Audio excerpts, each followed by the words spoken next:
بسم اللہ الرحمن الرحیم۔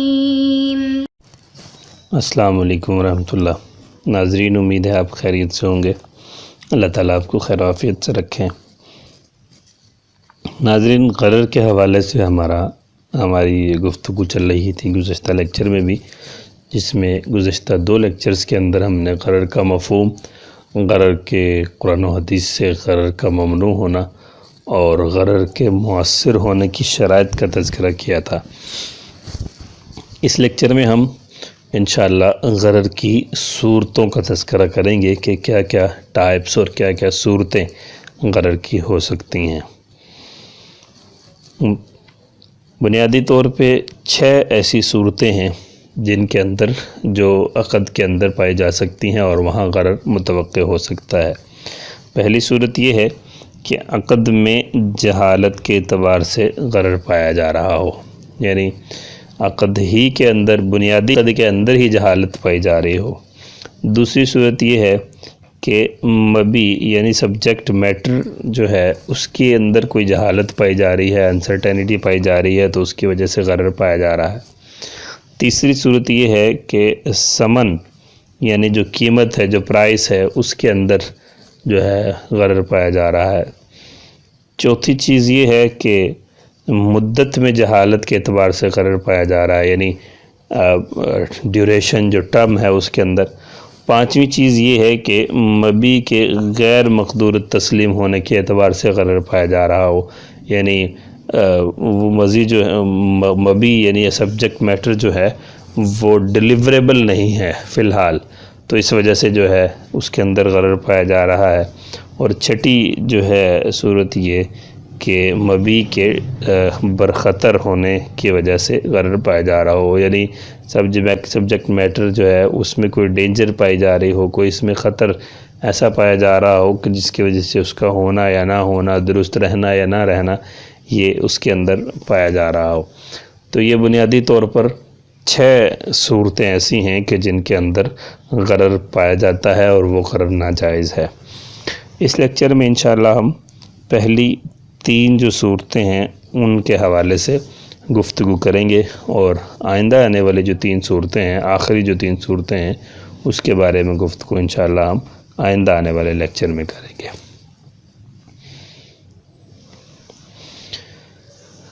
ناظرین، پہلی صورت ہے عقد میں جہالت کے اعتبار سے غرر کا پایا جانا۔ عقد کیا ہے، اس کی تفصیل بھی ہم کسی لیکچر میں جانیں گے انشاءاللہ۔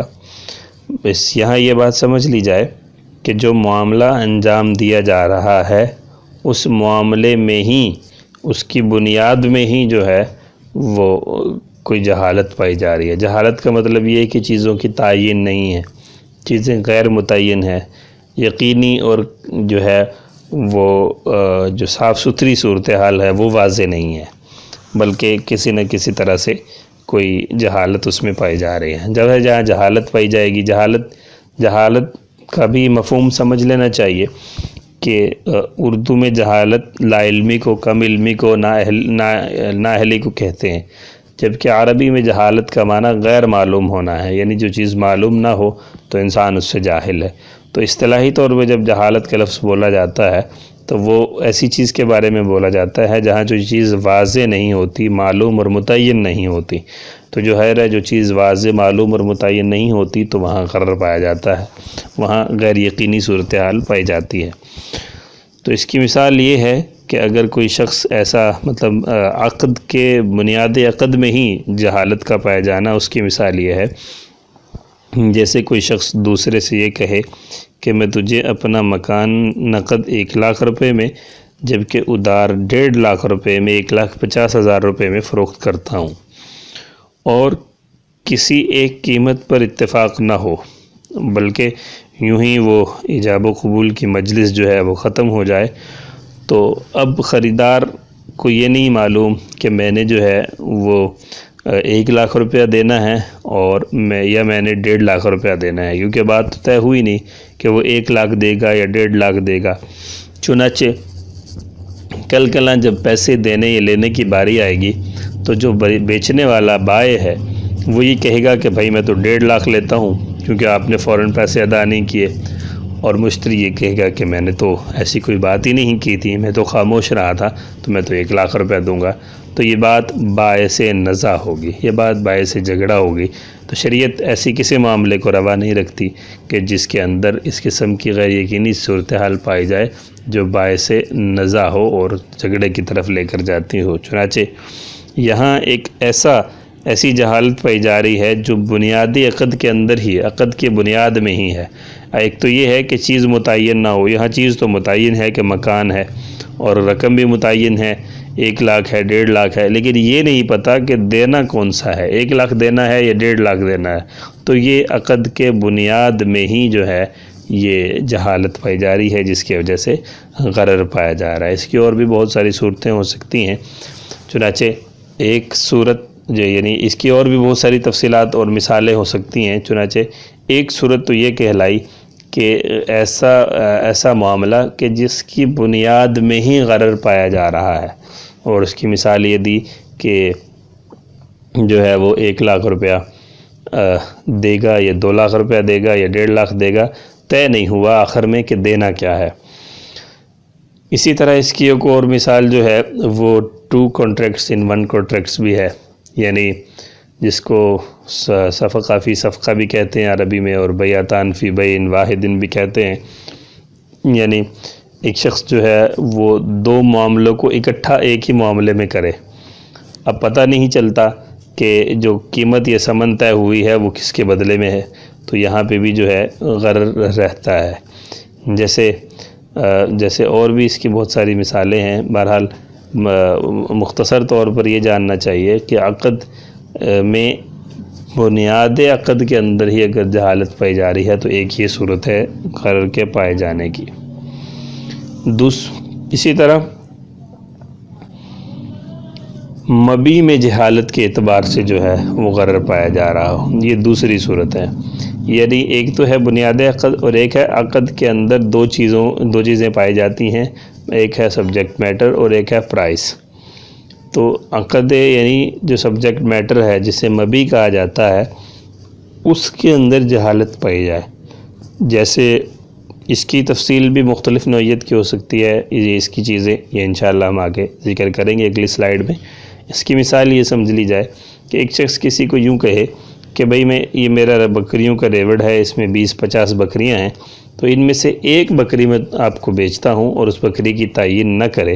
یعنی ایک شخص کے پاس 10 گاڑیاں ہیں، 10 گاڑیوں میں سے وہ یہ کہے کہ میں ایک گاڑی آپ کو بیچتا ہوں۔ 10 موبائل فونز ہیں، ان میں سے یہ کہے کہ آپ کو ایک موبائل فون بیچتا ہوں، اور اس کی تعین نہ کرے، تو اب جو ہے یہ تعین نہ ہونا، یہ غیر یقینی صورتحال ہونا، یہ جھگڑے کا باعث بنے گی، تو شریعت اس کو بھی ناجائز قرار دیتی ہے۔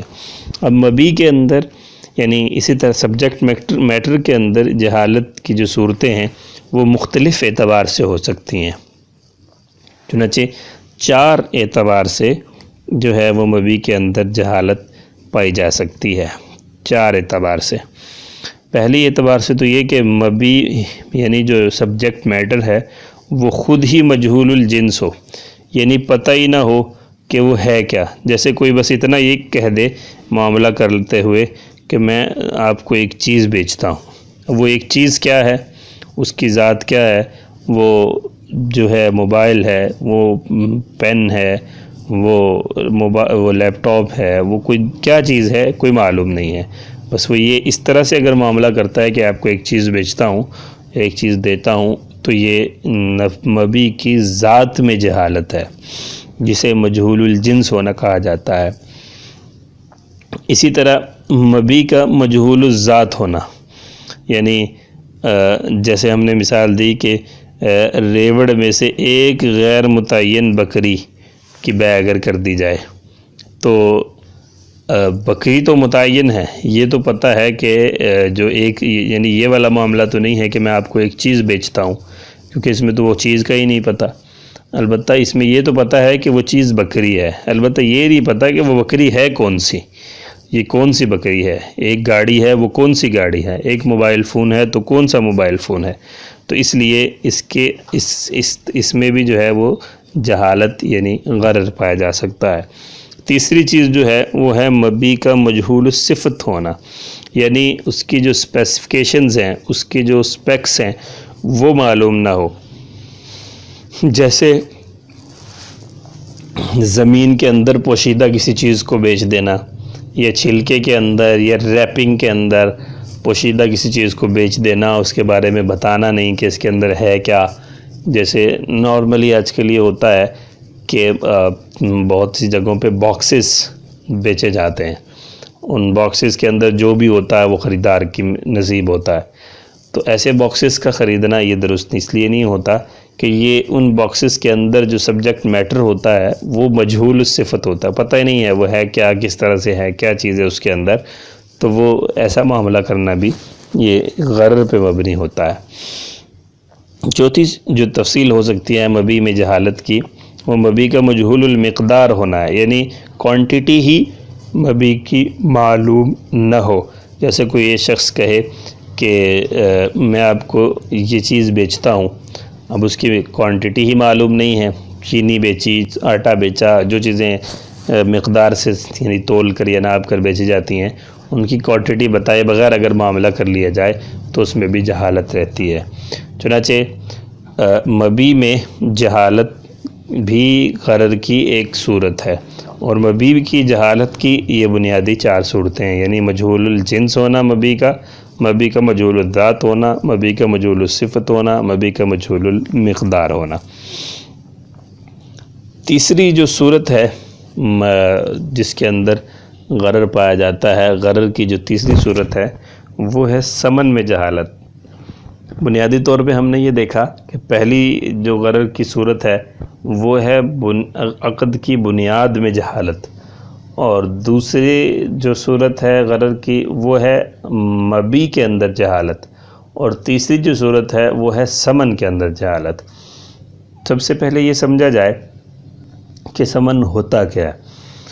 یاد رکھیں کہ ایک بازاری قیمت ہوتی ہے جو اوورآل ریٹ ہوتا ہے بازار کا، اور ایک وہ قیمت ہوتی ہے یا وہ پیسے ہوتے ہیں جو خرید و فروخت کرنے کے وقت طے کیے جاتے ہیں.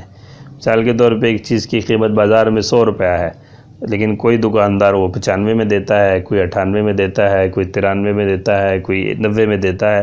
تو خریدار کے ساتھ جو معاملہ طے ہوگا جس قیمت پہ، وہ قیمت ثمن کہلاتی ہے، جس پہ دونوں رضامند ہوتے ہیں. اور جو بازار میں ایک عمومی قیمت ہوتی ہے اسے جو ہے بازاری قیمت کہا جاتا ہے. چنانچہ ثمن کے اندر بھی جہالت ہو سکتی ہے، اس کی بھی متعدد صورتیں ہو سکتی ہیں.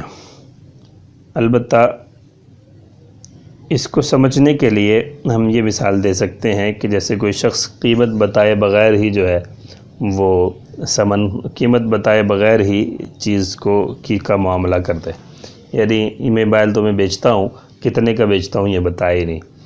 ٹھیک ہے، جب یہ نہیں بتائے گا تو ایسی صورت میں جو ہے وہ یعنی ایسی صورت میں یہ معاملہ درست نہیں رہے گا، اس میں جہالت باقی رہے گی. تو جس طرح سے مبی میں جہالت کی مختلف صورتیں ہیں، اسی طرح ثمن میں جہالت کی بھی وہی صورتیں ہو سکتی ہیں. ایک تو یہ کہ ثمن بتائے نہیں، ثمن جیسے اگر ایک نظر ہم مبی کی صورتوں پہ چاہیں تو ہمیں اندازہ ہوگا کہ جیسے مبی مجہول الجنس جو ہے وہ ہو، اسی طرح ثمن مجہول الجنس ہو، پتہ ہی نہ ہو کہ میں ثمن دینا کیا ہے. دوسرا یہ کہ جیسے مبی مجہول الذات ہو، اسی طرح ثمن مجہول الذات ہو. اس کی مثال یہ ہو سکتی ہے کہ جیسے ایک شخص کے پاس ڈالر بھی ہیں، ایک روپیز بھی ہیں، ین بھی ہیں، اور آسٹریلین ڈالر بھی ہیں، تو وہ سارے اس کی جیب میں ہیں، اس کے ہاتھ میں ہیں. وہ یہ کہتا ہے کہ یہ میں موبائل آپ سے خریدتا ہوں اور آپ کو 50 دوں گا. بھائی 50 تو دیں گے، $50 تو دیں گے، لیکن کون سے ڈالر دیں گے؟ آسٹریلوی ڈالر دیں گے، کینیڈین ڈالر دیں گے، یا امریکن ڈالر دیں گے؟ تو یہ اس طرح سے متعین نہ ہو کہ کون سا ڈالر دیں گے. اسی طرح مبی کا مجہول صفت ہونا بھی جیسے ہے، اسی طرح ثمن کا مجہول صفت ہونا بھی ہو سکتا ہے کہ جو یعنی گزشتہ زمانوں میں یہ ہوتا تھا کہ وہ ردی اور جو ہے وہ اصل کے اوپر دیکھا جاتا تھا، تو ردی کی قیمت کم ہوتی تھی، اصل کی قیمت زیادہ ہوتی تھی. تو اس طرح سے بھی ہو سکتا ہے. اسی طرح مقدار کیا ہے، اس کے اندر بھی ہو سکتا ہے ثمن کی مقدار میں. تو اس طرح کی کسی بھی صورت اگر ثمن میں پائی جاتی ہے تو یہ سمن میں جہالت کہلائے گی، اور سمن میں جہالت بھی غرر کی ایک صورت ہے۔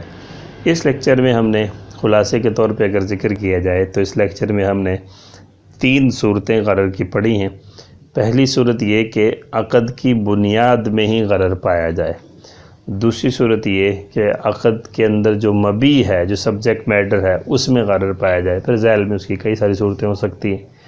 تیسری صورت یہ کہ عقد کے اندر جو پرائس ہے یعنی ثمن ہے اس کے اندر غرر پایا جائے، اور اس کی بھی کئی ساری صورتیں ہو سکتی ہیں۔